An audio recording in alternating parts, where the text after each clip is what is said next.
Isang napakainit na usapin ang nagpapabago sa landscape ng Philippine basketball. Ang ideya na balak daw ni Coach Tim Cone na ipalit si Dylan Harper kay Justin Brownlee para sa Gilas Pilipinas. Ito ay isang bomba na siguradong magpapagulo sa mga fans, lalo pa at si Dylan Harper ang sensational NAR. 2 overall pick sa 2025 NBA draft at buong pagmamalaking ibinabandera ang kanyang dugong Pinoy. Pero ang tanong na bumabalot sa lahat ng ito ay simple ngunit critical.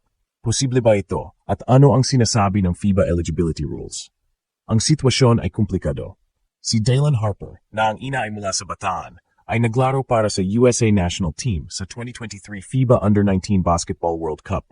Sa ilalim ng mahigpit na alituntunin ng FIBA, ang sinumang player na naglaro para sa isang bansa sa isang FIBA-sanctioned tournament, matapos ang edad na 16, ay automatikong may tuturing na naturalized player kung sakaling gusto niyang maglaro para sa ibang bansa.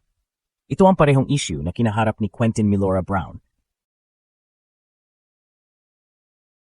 Nangangahulugan ito na kung lalaro si Harper para sa Gilas, kailangan niyang punan ang tanging naturalized slot na itinadhana ng FIBA para sa isang koponan. At ito ang puntong pinakamahirap tanggapin ng marami.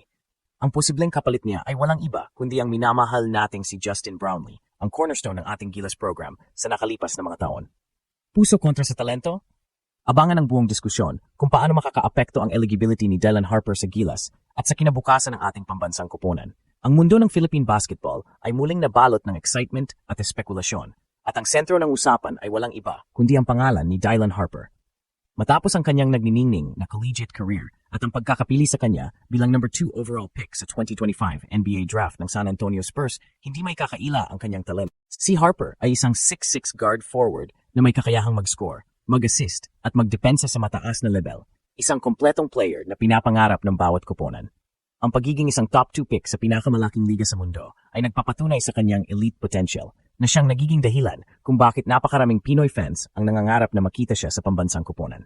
Bukod sa kanyang husay sa basketball, mayroon din siyang malalim na koneksyon sa Pilipinas. Ang kanyang ina, si Maria Pizarro, ay ipinanganak sa Bataan, Philippines bago lumipat sa Amerika sa murang edad. Ipinagmamalaki ni Dylan ang kanyang dugong Pinoy na nagbibigay ng karagdagang emosyonal na koneksyon sa mga fans ng Gilas.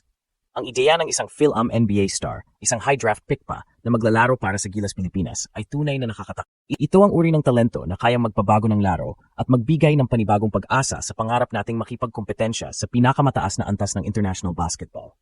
Ngunit, bago pa man tayo tuluyang lumipad sa pangarap na iyon, kailangan nating harapin ang isang napakahalagang realidad, ang FIBA eligibility rules. Dito magsisimula ang komplikadong bahagi ng usapan. Sa kabila ng kanyang Filipino heritage, ang kanyang nakaraang partisipasyon sa 2023 FIBA Under-19 Basketball World Cup bilang kinatawan ng USA National Team ay may malaking implikasyon. Sa torneo na iyon, si Harper ay lumahok matapos ang kanyang ika-16 na kaarawan. Ito ang susi sa kanyang status. Ito rin ang nagiging dahilan kung bakit sa mata ng FIBA, si Dylan Harper ay hindi maaring maglaro para sa Gilas bilang isang local player. Ito ay direktang nagtutulak sa kanya sa kategorya ng naturalized player na siyang nagiging simula ng isang malaking dilema para sa Gilas at kay Coach Tim Cone. Kakibat ng napakalinaw na talento ni Dylan Harper ay ang matinding hamon na ipinapataw ng FIBA eligibility rules na siyang nagiging ugat ng tanong kung kaya niya pangpalitan si Justin Brownlee. Kailangan nating lubusang maunawaan ang alituntunin ng FIBA na nagsasaad na ang isang manlalaro ay maaari lamang maglaro para sa isang national team sa mga FIBA-sanctioned competitions matapos ang kanyang ika-16 na kaarawan. Sa kaso ni Dylan Harper, ipinanganak siya noong Marso 2, 2006. Nang lumahok siya sa 2023 FIBA Under-19 Basketball World Cup para sa Estados Unidos, siya ay nasa edad 17 na. Ang paglahok na ito ay automatikong nag-lock sa kanya bilang isang US national team player sa mata ng FIBA. Kaya kung nais niyang maglaro para sa Pilipinas, wala siyang ibang opsyon kundi ang maging isang naturalized player. Ito ang punto kung saan nagsisimula ang dilema. Ang bawat bansa, kabilang ang Pilipinas, ay pinapayagan lamang ng FIBA na magkaroon ng isang naturalized player sa kanilang roster para sa bawat tournament. Sa kasalukuyan, ang puwestong ito ay matibay na hawak ni Justin Brownlee, ang bayani ng Asian Games gold medal at ang napatunayang puso at kaluluwa ng Gilas Pilipinas. Nangangahulugan ito na kung pipiliin ng Gilas na kunin si Dylan Harper, kailangan nilang gumawa ng isang napakahirap na desisyon. Ipaupo si Justin Brownlee at isakripisyo ang kanyang napatunayang chemistry, leadership at clutch performance para sa NBA talent at youth ni Harper. Ang desisyong ito ay hindi lamang tungkol sa talento.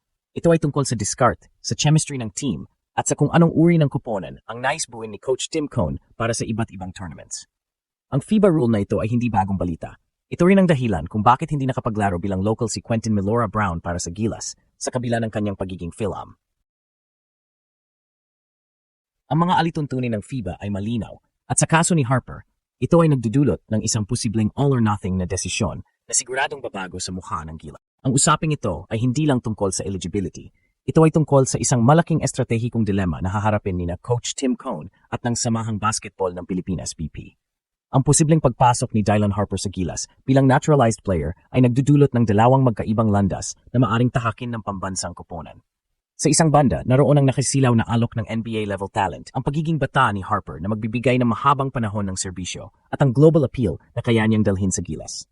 Siya ang kinabukasan, isang player na kayang iangat ang antas ng laro ng Gilas sa pinakamaas na posibleng paraan. Ang kanyang athleticism, shooting at playmaking ay magbibigay ng bagong dimension sa offense at defense ng Gilas.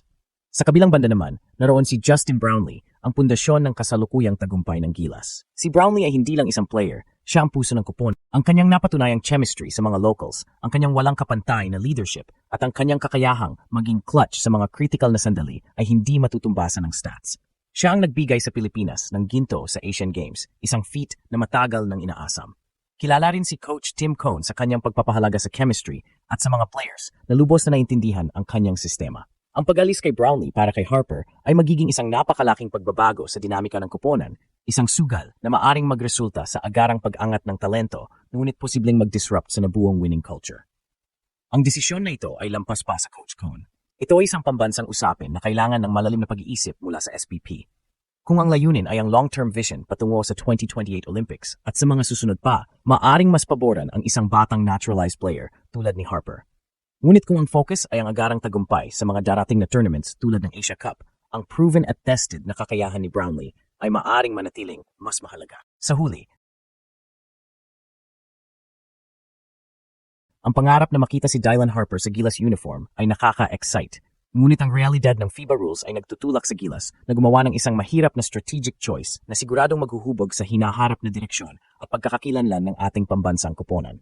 Ito ay isang desisyon na may malalim na implikasyon sa puso at isipan ng bawat Pilipino. Ang pag-usbong ng pangalan ni Dylan Harper bilang potensyal na kapalit ni Justin Brownlee sa Gilas Pilipinas ay nagdala ng bagong antas ng intriga at estratehikong pag-isip sa pambansang koponan. Sa kabila ng kanyang malalim na dugong Pinoy at ang nakasisilaw niyang talento bilang number 2 overall pick sa 2025 NBA Draft, ang katotohanan ng FIBA eligibility ay nananatiling isang matibay na hadlang. Ang kanyang paglalaro para sa USA U9 team matapos ang edad 16 ay automatikong naglalagay sa kanya sa kategorya ng naturalized player.